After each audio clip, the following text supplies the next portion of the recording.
Hey, this is John from the Bible Project, and today we're going to release another question and response episode that we did on YouTube here on the podcast so that you can listen to it and enjoy it without watching a YouTube video.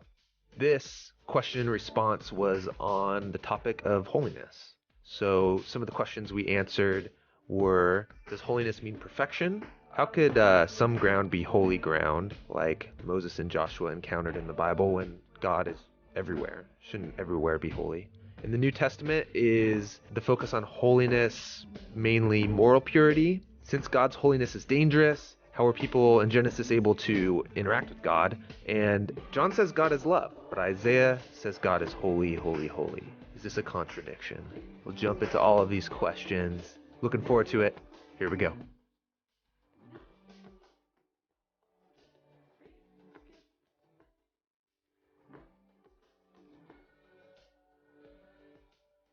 So we're going to talk about holiness today. Yes. That's why we got this poster. Why we have the holiness poster. We're going to talk about this idea of God's holiness and what does this sun with circles around it mean. If you've watched the video, you know what that means. We're going to answer your questions, which are coming in. Keep sending us live chatting your questions, and we'll look at those. I'm really happy with it. Holiness is one of these biblical religious words that nobody uses the word except religious people. Yeah.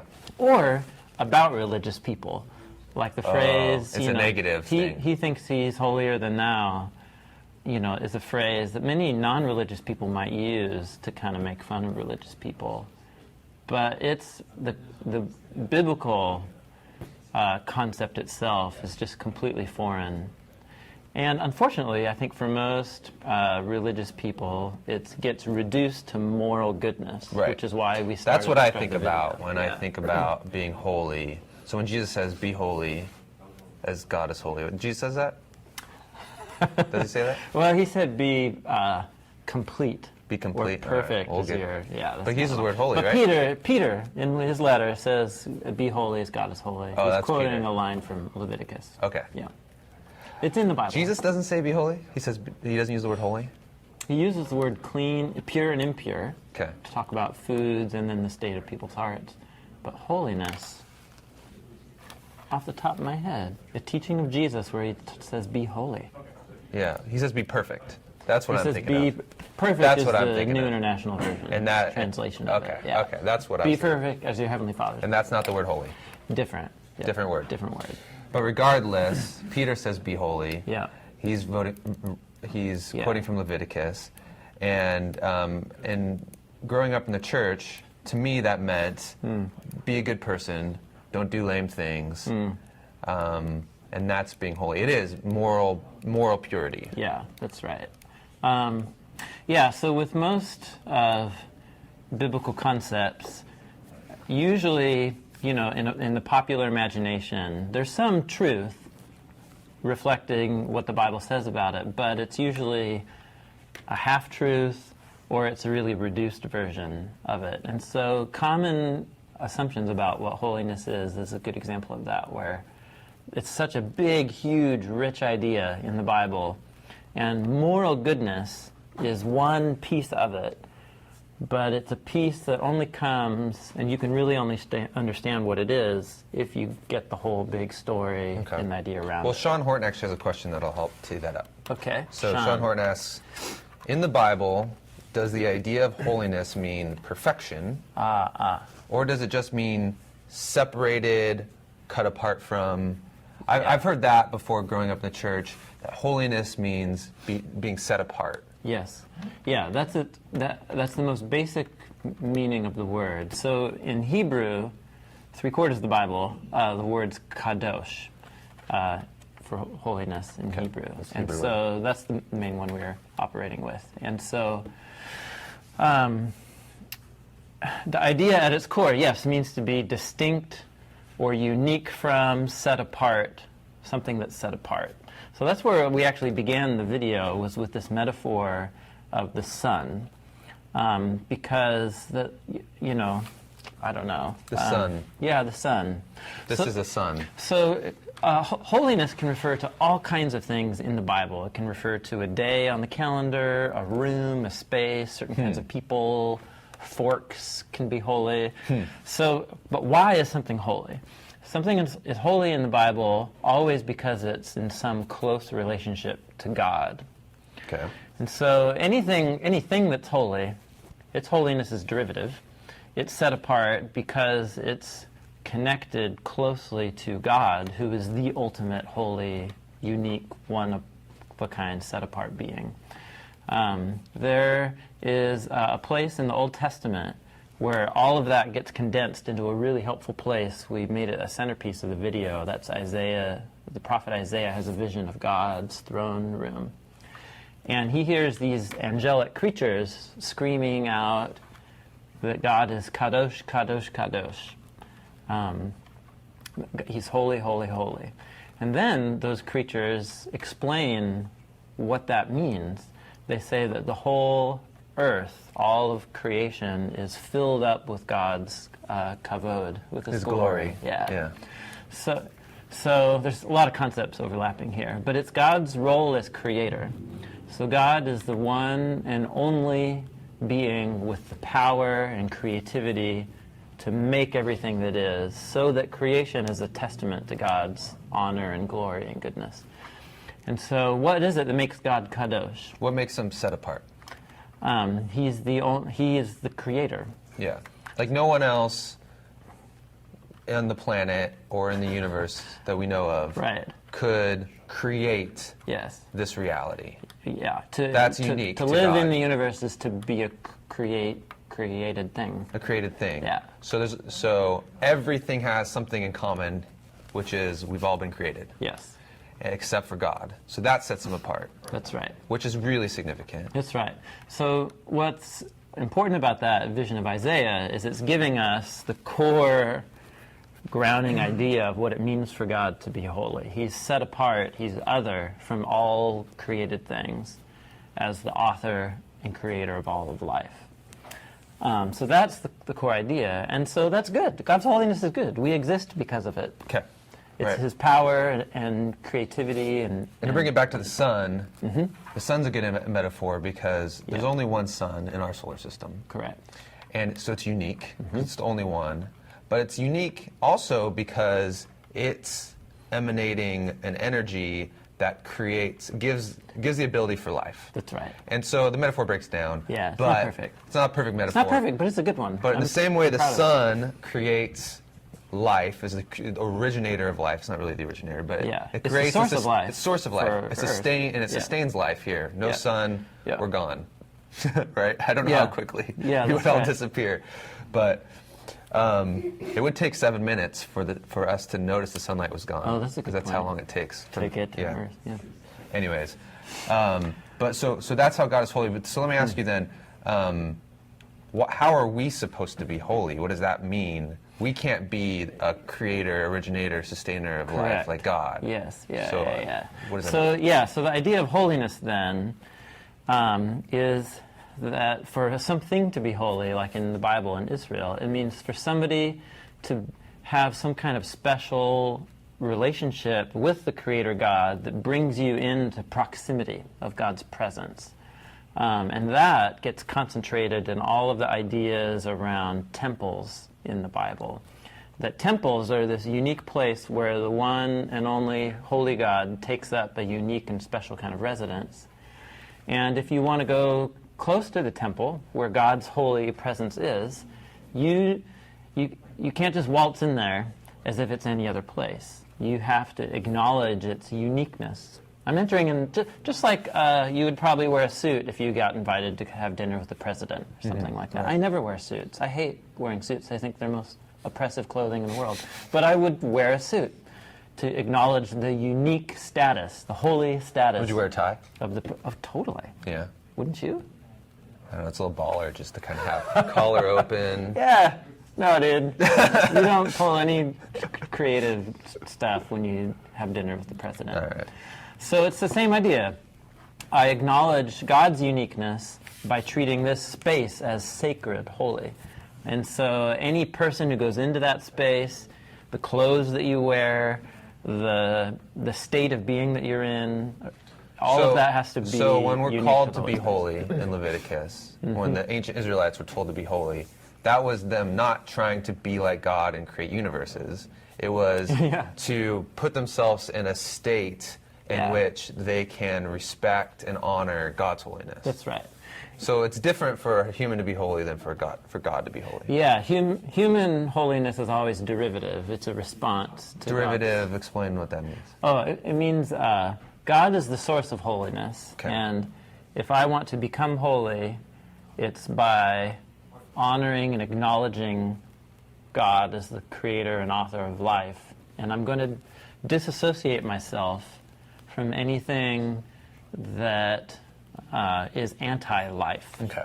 So Israel had a whole set of cultural symbols to do this, Mm-hmm. that the book of Leviticus talks about.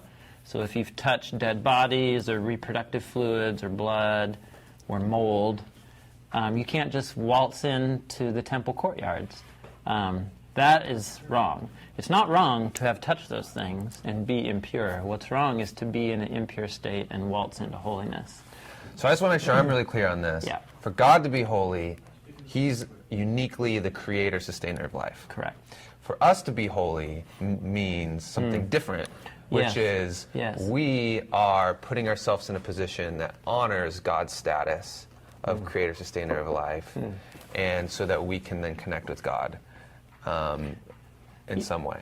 Yeah, that's right. If I want to, the idea of the temple is if I want to enter into the closest space in proximity to God's holiness, I need to acknowledge it in a special way. Okay. Become holy by shedding any associations with death or mortality and corruption. I feel like it's kind of confusing. It's the same word. What's that? For me to be holy, God is holy, I'm holy. That's interesting. Because God's holy, and then I'm just respecting that holiness by being pure, right? Correct. Right. Yeah, so there are different words for it. Yeah. Purity or cleanness Yeah. is about, but when I put myself in a state of purity or cleanness, I'm being holy? I am becoming holy. Okay. Yeah. That's how the Bible Sharing in God. That's how, so that's the core idea, is to be set apart. And so a priest in the Bible is somebody who is set apart to live uniquely near God's presence and work in it and so on. The incense bowls and all of those things are holy. There's a certain kind of holy oil that's burning in the incense burner in the temple. And you can't make that oil for your own home.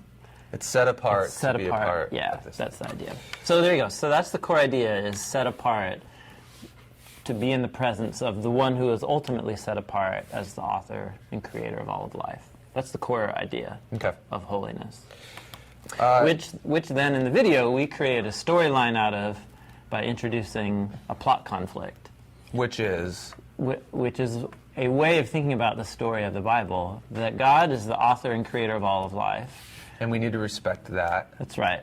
But humans have done something to each other and to our world that have corrupted it.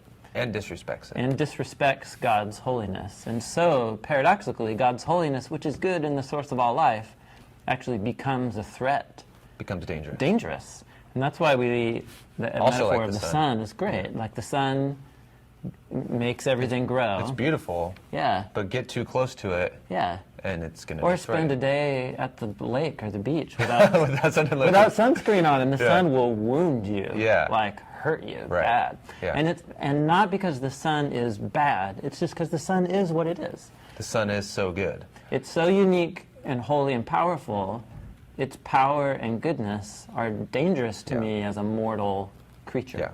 So, yeah, it's a great metaphor. So sunscreen is how you become holy. That's how we become holy. No, what's interesting about the metaphor is the sun is. Well, let's talk about temples, because temples were a specific place you had to go to experience God's holiness in a very specific, tangible. Yeah. You wouldn't experience God's holiness in your house in the same way as a temple. However, we also know that God is everywhere. God's presence is everywhere. Yes, And so, yes. So Dennis asked the question this way. Dennis, where? Yeah, Dennis Rivera, yes. Moses and Joshua have encounters with God and quote-unquote holy ground, holy because God's presence is there. Mm-hmm. But if God's presence is everywhere, aren't we always on holy ground? Yes. So tell me about, like, why is there specific places like temples where God's presence is particularly present in holiness? But as Christians, don't we believe that God's everywhere? Yeah, it's a good point. And the biblical authors acknowledge that. But Genesis 1 is depicting all of creation as a temple, as sacred space. That's another topic. But that is how Genesis 1, with its 7-day framework, is depicting all of the cosmos as a temple. But there are other places where that's acknowledged. Isaiah 6, the vision, all of creation is God's whole handiwork. Psalm 139, David's like, where can I go and not be in God's presence? I can go up to heaven, go to the depths of the sea. So there is a sense in which God's holiness and presence permeates all of creation. That's true. So all of ground is holy ground in that sense. But then there are moments and places in the story of the Bible where God's presence will become more tangible. We struggle for vocabulary here, but more present or more tangible than at other places and moments. And that's what Jacob encounters in his dream in the middle of a field, or that's what Moses encounters in the burning bush. And when God's presence shows up, usually it's dramatic. Usually it's some kind of crazy natural phenomenon associated with fire and cloud and thunder and lightning. So that's why the bush is on fire for Moses. So there you go. I don't know what else to say other than that's how the Bible depicts God's unique holy presence showing up in specific places. And so then what happens is what's happening in the burning bush is then just a microcosm of what's happening in the whole story of God's whole universe. Because it's a good point. If God's whole universe is holy, then people who corrupt it don't really deserve to be there. Yeah. Like, they should be removed. Yeah. But God is committed to sharing his holy space with people, even though they're corrupt. So how is God going to reconcile that or make that happen? And that is one way of thinking about the storyline of the whole Bible, is how a holy God is going to share his holy creation with corrupt, screwed up human beings. And so the storyline of what happens with the temple in Israel becomes like a little microcosm, a test case of what God wants to do with all of creation. I don't know if that makes any sense. Yeah. But so I think another question then to go, and I'm trying to feed off of what people are talking about on the live stream a little bit good. too. Yeah. Garen Forsyth, Garen. Second to the bottom there. I get the whole ceremonial purity thing. How does moral purity fit into this idea of holiness? Does the New Testament's call to be holy refer primarily to moral purity? Yep. And again, I think I get so stuck thinking holiness, that just means being morally pure. And so we have to take a step back first and say, well, okay, holiness means God's unique position as a creator and sustainer. But for me to interact and respect God's holiness, for the Israelites, it meant two separate things, really, or we can think of it in two different categories. That we talked about in the video. Right. Yes. Yeah. There's ritual purity and impurity. Ritual purity. And then moral. So ritual purity is the things I should touch and not touch. Yeah. And that kind of stuff. Yeah. And the core symbol under those rituals is respecting God. Is God is the author of all life. And if I want to live in proximity and closeness to that being, which is, who doesn't want that? It's good. Then I need to disassociate myself from these things that are associated with death. And us as modern, non-Israelite followers of Jesus, that's not in our we don't have that category. Yeah, except for, we talked about this in Leviticus, brushing your teeth in the bathroom. Yeah, we have an idea of like an appropriate or inappropriate action. The bathroom is a holy space in people's homes. Right. If they don't have a holy space. It's holy. It's set apart. Unique and set apart. And you don't eat in the bathroom. For showering and evacuating your body of waste. And so therefore, if you're going to get the waste out of your body in that room, you don't put the food in your body. So we don't have a category. Totally irrational. But what I'm saying is we don't live that way. We don't go when we go to church, we don't think like, wait, did I touch a dead body? Yeah. Maybe like, my grandfather did. He had this thing about never wearing hats in church. Sure. Okay. When I was a teenager, I wore a lot of baseball hats. Yeah. When we'd go you don't cuss at church. You don't. There's some things you just don't do at church. Yeah, you treat it as a unique holy space. Okay, so that's ritual. That's purity. Things you do and don't do. And one of the things that you talked about was it's not wrong to touch a dead body. So it's not a sin. That's not a sinful issue. It's not like did you screw up.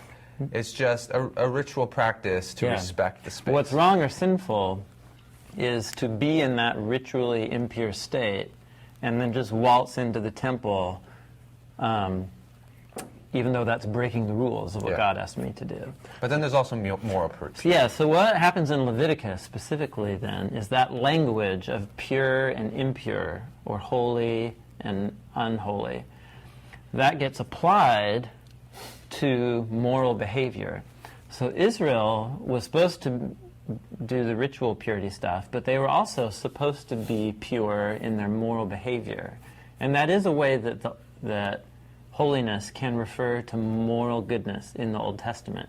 So with regard to like justice and business practices, treatment of the poor, with sexual integrity, these were all ways that Israel was to be set up holy and set apart from the Canaanites, is how it's framed in Leviticus 18, 19, and 20. And so, what morally corrupt behavior does is it introduces more evil that creates more relational conflict and death. It releases that into God's good world, which defiles God's world. That whole language of defiling or making impure. If I bring a corpse into a temple, I've made it impure. If I go sleep with my neighbor's wife and steal his donkey, living in the land of Israel, which I say is, I'm part of God's holy people, what I've done is unleashed corruption and death and relational fracture into God's world. And so that is defiling the land. It's defiling myself and that person. So that's where the language of moral purity comes into it. So there's two different kinds of purity in a way. Yeah. Now, is there a distinction in the Old Testament? It talks about both. In the New Testament, let's just look at 1 Peter. Yeah. Because 1 Peter, yes, he says, therefore, with minds alert, fully sober, set your hope and grace to be brought to you when Jesus Christ is revealed as coming. As obedient children, don't conform to the evil desires you had when you lived in ignorance. Evil desires, so like bad things. Yeah. Not like, should I touch a dead body or not? But like, should I punch that guy in the face or not? Yeah, should I cheat my neighbor? Right. Should I, that kind of stuff. So don't conform to evil desires. Yes. But just as he who called you is holy, so be holy in all you do. For it is written, be holy because I am holy. And that's him quoting Leviticus. Quoting the book of Leviticus. So it seems like he's drawing a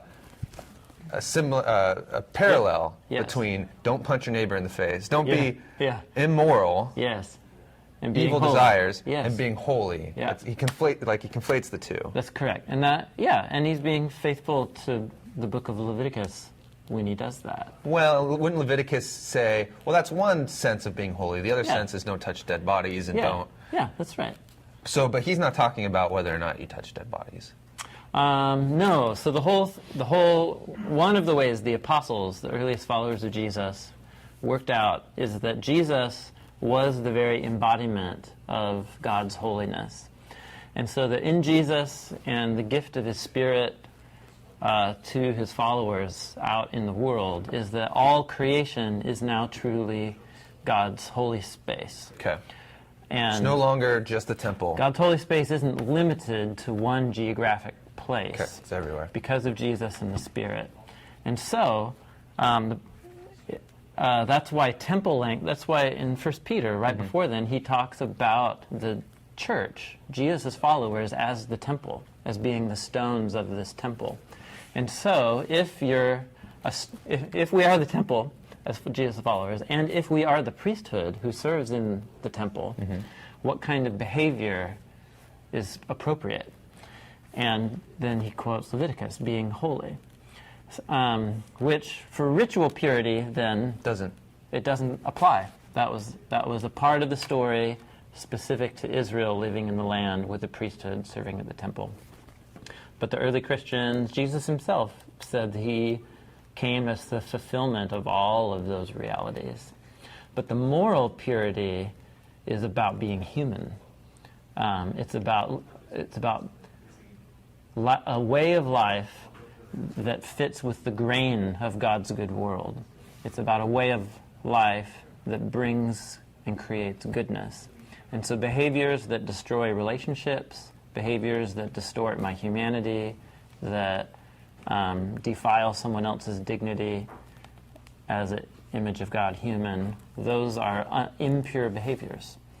And so that's how the language of holiness gets applied to like sin and injustice and that kind of thing. So there isn't like a separate concept of holiness between the Old Testament and New Testament. Same concept. Same concept. But in the New Testament, when they say be holy, no longer is it really a ritual thing anymore because there's no temple anymore. And we are the temple, and Jesus is the temple, and everywhere is God's presence. So here's the gain, I think. In the New Testament, moral purity, holiness, does refer mostly to moral goodness. But why? And what's underneath that? What's underneath it is this concept of life and death.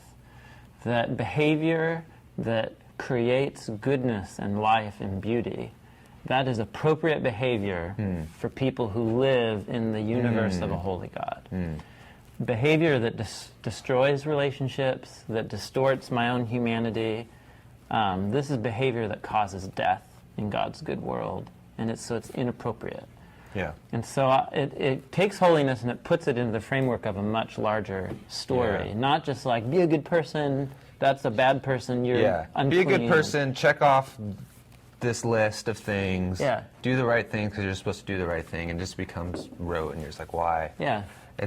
But instead, this more captivating picture of live a life that celebrates God's creativity and God's goodness, and don't live a life that fights against it and creates death. Correct. And so by me having an evil desire and giving into that evil desire is playing into this world of death. That's we all, just speaking as a pastor, we all know what those, when we each have a decision, and we know it. We know if I say this or do this, that person's going to be bummed, it's selfish, they're going to be hurt, but I don't want to do it. Well, actually, I do want to do it. And then you do it. And then you have this relational rift, you've hurt somebody, you've acted in a way that actually, in the long term, is going to be destructive for you, but we do it anyway. Like, we know what, on a visceral level, we know that when we behave in these destructive ways, we're participating in death and in subhuman ways of behaving. And so that's what this is about. It's that holiness is actually the way that I become truly human, because I'm becoming like the author of all of life. I'm participating in love and beauty and healthy relationships. So this is it's a very powerful concept that gets trivialized, I think, when we only think about holiness as just be a good person. This is about what it means to really be a human who lives in a world made by the holy and good God. Does holiness... Okay, so here's another question. Yes. Lamide King, Lamide. Sorry if I'm pronouncing that wrong. Does holiness have to do with just a separation of heart or also a separation of lifestyle? And I think embedded in this question is knowing that holiness means being set apart. Oh, right. So when we're holy, are we trying to separate ourselves? Because that's something that we talk about in the church, of being a city on a hill, right? being set apart so when people look at you and the way that you are living, they can honor God. They see God in that. Is that why to be holy is to go, oh, okay, well, I'm going to be different than the rest of this world, and in some way now I'm separated.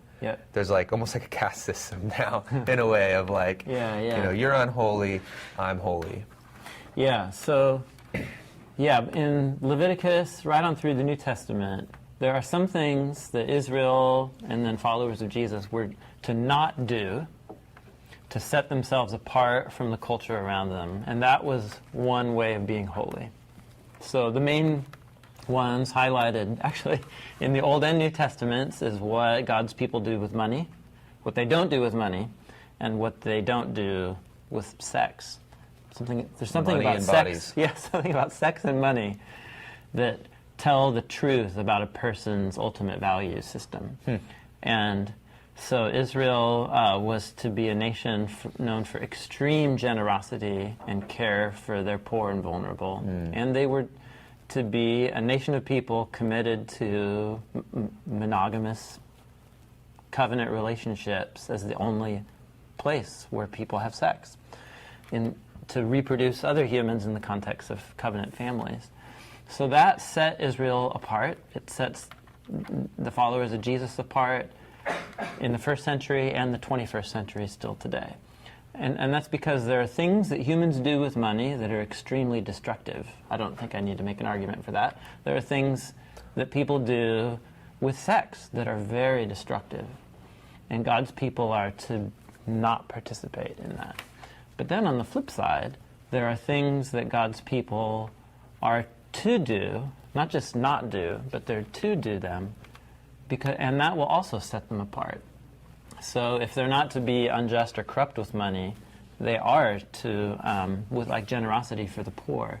Generosity to the poor is to set apart God's people in the Old Testament and the New Testament. So that's a good example. That's something God's people do that sets them apart, whereas sex and corruption and theft and so on with money, those are all ways that you don't do something. Does that make any sense? Yeah. So there is, embedded into being holy is being separated. Yes. Because to do these things, it's going to separate you from So it's not people. as Lamid, or sorry, we don't know how to pronounce your name, Lamide? Hello. It's more than just a heart disposition. It's a way of life. It is a lifestyle. God's people are set apart as a way of life by things that they don't do that everybody else is doing, and by things that they do that no one else is doing. That's how God's people mark out themselves as holy. Cool. Yeah, good question. So Aurelia D., you've asked some great questions in the last couple months. You raise an issue about holiness in the book of Genesis, specifically, since God's holiness is dangerous in a good way. Yeah. How is anything ever dangerous in a good way? Well, it's like Aslan. Yeah. What's the quote from? Oh yes. He's not. Is he safe? Is he safe? I forget. Maybe He's not safe, Lucy but he's asked good. if he's safe. Is he a tame lion? No, he's not a tame lion, but he's good. Yeah. Yeah. Similar. Good quotable. Very similar. So, since God's holiness is dangerous, how were people in Genesis able to interact with God before the laws about ritual purity were given? It's interesting. Here's why it's interesting, is that you're right. Abraham, for example. He didn't have. Yeah, he's depicted as just like hanging out with God. It's in over the stories are condensed from decades of his life, and there's just actually a handful of times. So it's very rarely that he had these conversations with God, but he did. Like Genesis 15, God shows up in a flaming appearance. Yeah. And he didn't have to make special sacrifice. He didn't have to wash his body. Well, he did have to sacrifice some animals. Oh, okay. And they have this covenant-making ceremony. That's true. Where he cuts the animals in half, and then he passes out on the ground. It's a really interesting story. But so I think the point. It's a good question. Like, why wasn't Abraham incinerated, or why didn't he have to do what Moses did? So there's something that the Torah, a point the Torah is trying to make about how God related to Abraham, It was a very simple, natural, intimate relationship that in that story in Genesis 15, the author describes that Abraham's posture towards God was that of faith or trust. And so the Torah is portraying Abraham as this model of what a relationship with God looks like. It's this day-to-day life interaction, conversing with God along the way, and then unique moments and milestones where God interacts with Abraham. And Abraham's posture is just open-handed faith and trust. That's in contrast with Moses, who had the great privilege of getting closer to the sun, so to speak. And Moses, who had this unique privileged position to be right close to God's holy presence, doesn't trust God. That's what that strange story in the book of Numbers, where he strikes the rock instead of speaking to it. But God says, yeah, you don't trust me, Moses. And so the Torah is giving us two different paradigms of how to relate to God. Abraham, who related to God simply on the basis of faith and trust, and then Moses, who didn't trust, even though he had special access to God's presence. So part of the reason, sorry, to go all the way back to your question, Aurelia, is that the way that the story of the Torah works is it's showing that Abraham was someone who, if the temple existed, could have waltzed right in because of his trust and faith in God's character. He was somebody who could be in God's presence but not have to do the rigmarole. He could have just waltzed right in? I think that's how the Torah presents it. Yeah. Really? Yeah. He could have just been like, he Yeah. could have ignored all the other stuff. We're not to that point in the story. Right. But it is to portray, here's Moses, who could go into God's presence, and he doesn't trust God. And then you have Abraham, who didn't need any of that. He just, which is why the author of the Torah... But Abraham, he wouldn't have just walked in. He would have gone through... Oh, that's true. That's right. Just like, exactly. If he... Yes, but he didn't have to. But he didn't have to. He didn't have to. It's interesting. And so that's a part of the way the Torah is emphasizing the faith theme. That the ideal way to relate to God in the Torah is that you will naturally obey God's laws if you live a life of faith and trust. Yeah. That's a part of it. Anyway. Yeah. So I don't know if that really helps you, Aurelia, but it taps into a really important way. John Sailhammer, his incredible book on the Pentateuch as narrative, explores this in a really helpful way. So there you go. Let's see. Keep rocking. Keep rocking. Oh, Robin Rimple. Rimple asked a question I thought would start a cool conversation. Cool. John, in his letters in the New Testament, says that God is love. Whereas in Isaiah and other places we hear that God is holy, holy, holy. Is this a contradiction? Or how are those related? Yeah, how could a God who is so holy that it's dangerous to humans also be love? Be said to be love. I was trying to think. These words are different ways of talking about aspects of God's character. So God, it's not that God is either love or holiness. Those are both ways of talking about the core of God's being. Just like if for you to be wise and good and loving and just, if I say John is love, but I could also say John is just, or John is fair, or John is... We wouldn't say that in English, John is love, but you would say John is just. And you could say John is loving. John is loving. Is that what that means when he says God is love? God is loving? Or is there something more to it? John's making a larger claim. I think he's saying the ultimate... If you want to define the very essence of God's being that motivates everything God does, it's love. It's love. So love is the motivation, but holiness is like...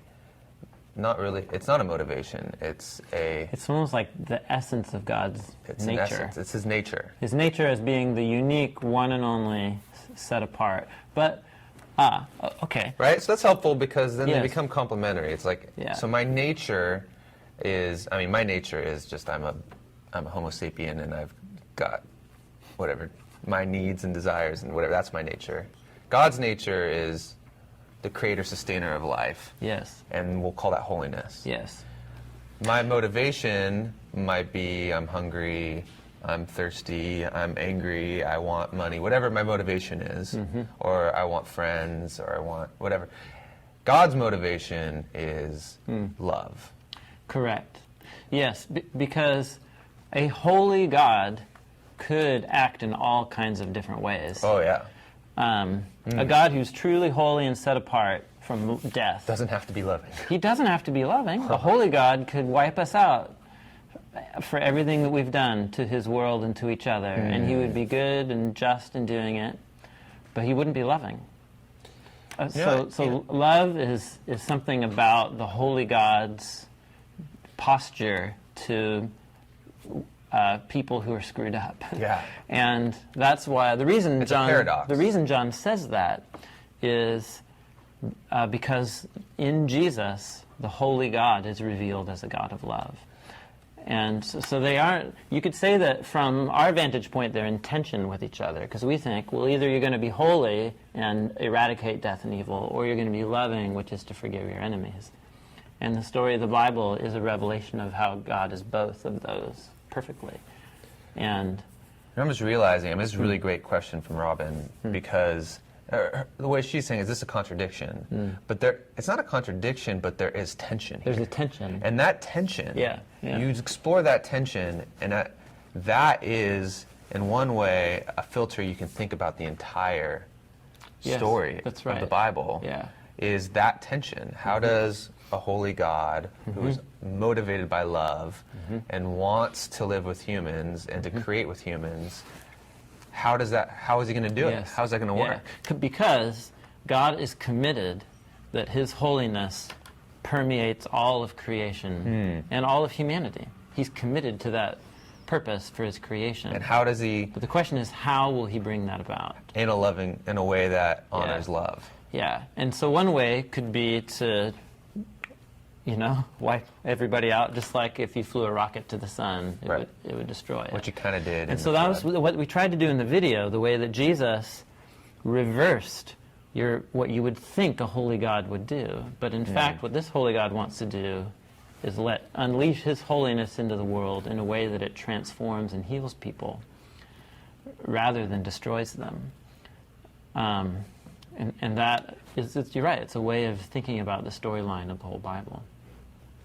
Which is why in the book of Isaiah, there's this vision of God's holy presence, holy, holy, holy. And so Isaiah, right, he's freaked out because he's like, oh no, I'm in the presence of the sun without sunscreen. Right? But then what God actually does is come to him with his holy presence and heal him of his moral corruption. And specifically, Isaiah he repents.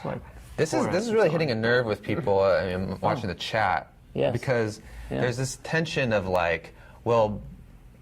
what's going to win out, God's love or God's holiness? And then Beats just wrote this, Beats on Beats. That's a great name.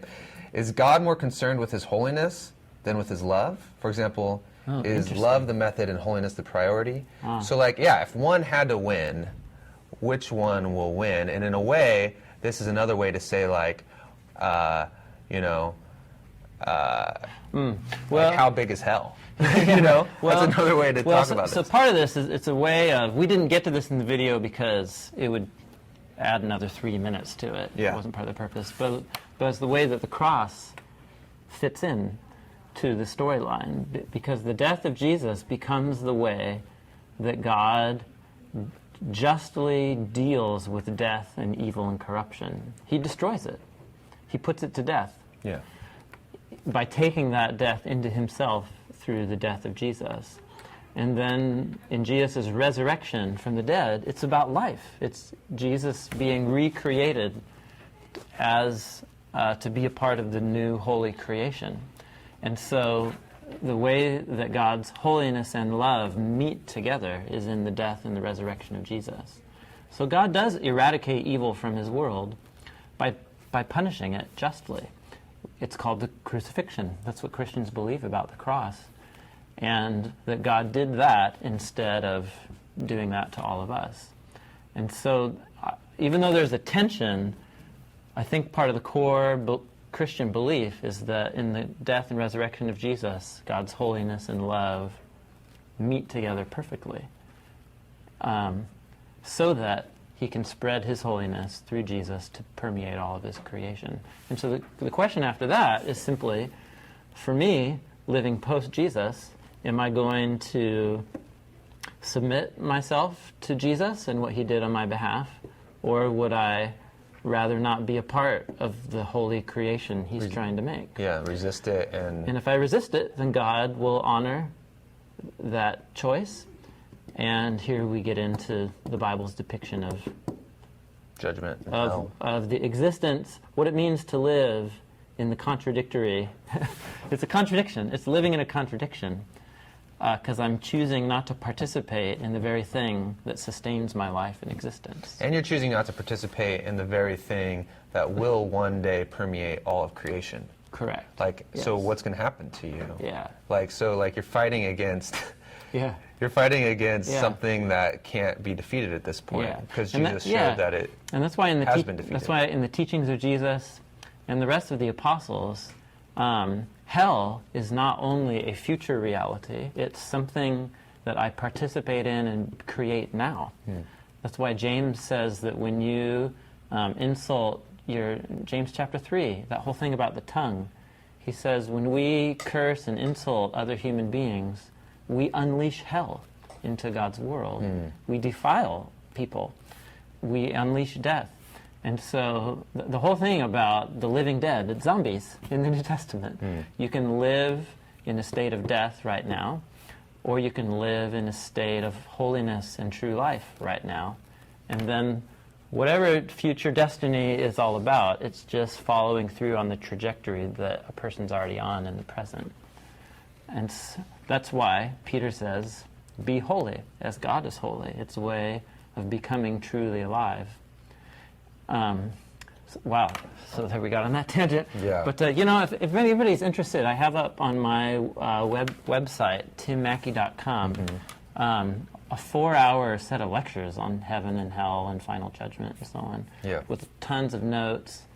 And it was, for me, kind of concluding a few years of just intense reading on all of that stuff in the Bible and trying to pull it together in some classes. So that's free online at timmackey.com. Yeah. And I really want that material to get turned into some of the videos that we make. Oh, really? One day, yeah. Is that on our list? Well, yeah, when we get to new creation, new creation, and I think we talked about, when we talked about the Day of the Lord, that we should probably do something on judgment or final judgment. Yeah. And I think this hits such a nerve is because the way that I was introduced to Christianity, most people, it's the story of, are you going to go to heaven or hell? And so that question is just so much a part of my psyche, is like, who's going to heaven, who's going to hell, how's that work? Yeah. And so when we start talking about these things like God's holiness, I start to think okay, cool, so, what does it have to do with judgment? So the Bible's way of telling the story is that God's committed to making all creation holy again. And for people who don't want to participate in that new creation, what is their status? And that is a way that's more faithful to the Bible, to frame it, than our traditional ideas of where do you go after you die.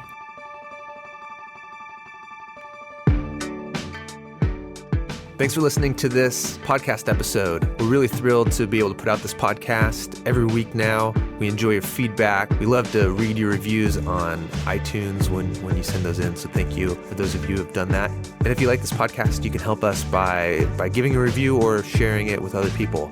We have a lot of other resources on our website, thebibleproject.com. Check them out. And all of this is possible because of a growing number of supporters who generously pitch in to help this project be a success. We couldn't do it without you. So thanks for being a part of this with us.